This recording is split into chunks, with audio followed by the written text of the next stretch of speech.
সেদিন ঘুরতে ঘুরতে চলে গিয়েছিলাম বেলতা। বেলতায় নাকি দারুণ 3টে জগদ্ধাত্রী পুজো হয়। ও মা, বেলতায় ঢুকতে না ঢুকতেই দেখছি দারুণ লাইটিং। এবার আমরা প্রথম প্যান্ডেলটায় দেখলাম। প্যান্ডেলের ডেকোরেশন দেখতে ঠিক ঢুকে যাচ্ছি প্যান্ডেলের ভিতরে। প্যান্ডেলের ডেকোরেশন দেখতে, প্যান্ডেলের ডেকোরেশনটাও খুব সুন্দর ছিল ভিতর থেকে, তোমরাও দেখতেই পারছো। তারপরে প্রতিমার মুখটা দেখে আমাদের তো মন জুড়িয়ে গেল। খুব সুন্দর জগদ্ধাত্রী ঠাকুর, আর ভিতরে অ্যাটমসফিয়ারটাও ছিল খুবই দারুণ।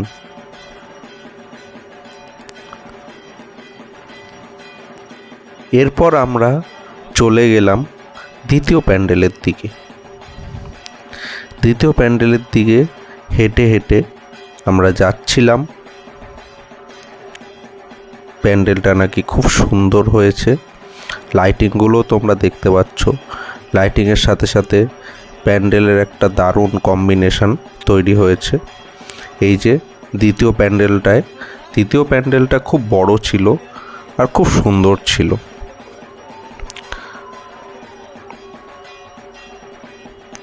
এরপরে আমরা প্যান্ডেলের কাজ দেখতে দেখতে ভিতরে ঢুকে গেলাম প্যান্ডেলের ডেকোরেশনের দিকে।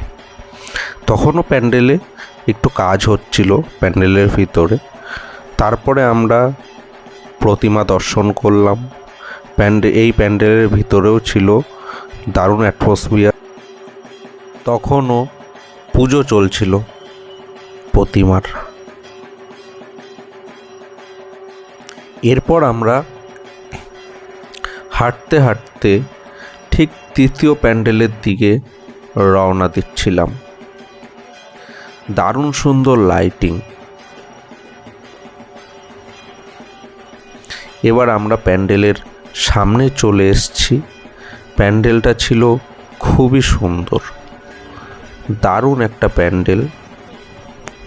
প্যান্ডেলের বাইরেটা যেমন সুন্দর ছিল, আমরা ভিতরে ঢুকেও দেখছি প্যান্ডেলের ভেতরেও খুব সুন্দর একটা ডেকোরেশন। তোমরা দেখতেই পারছো দারুণ ডেকোরেশন প্যান্ডেলের ভেতরে।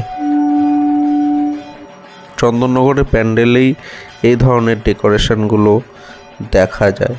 সত্যি অসাম, দারুণ ছিল প্যান্ডেলের ডেকোরেশনটা।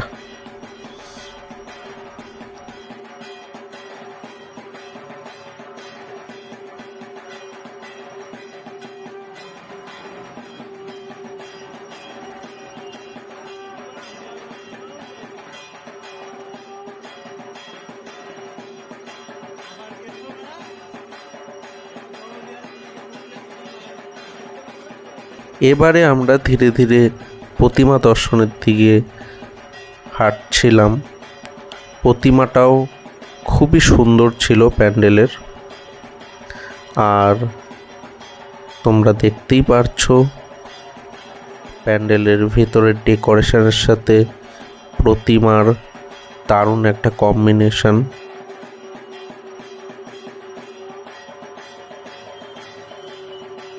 প্যান্ডেলের পাশে স্টেজে সাংস্কৃতিক অনুষ্ঠান চলছিল। বাচ্চারা ফুলে ফুলে ঢোলে ঢোলে গানে নাচছিল, আমরাও সেটা উপভোগ করছিলাম। এরপরে আমরা বাড়ির উদ্দেশ্যে রওনা দিলাম। বাড়ির উদ্দেশ্যে রওনা দিচ্ছি। তারপরে আমরা চলে এলাম আমাদের বাড়ির কাছের প্যান্ডেলে, জগদ্ধাত্রী প্যান্ডেল। এখানের থিম হয়েছিল শিবালয়। এরপরে আমরা প্রতিমা দর্শন করলাম আর কিছু ছবি তুললাম।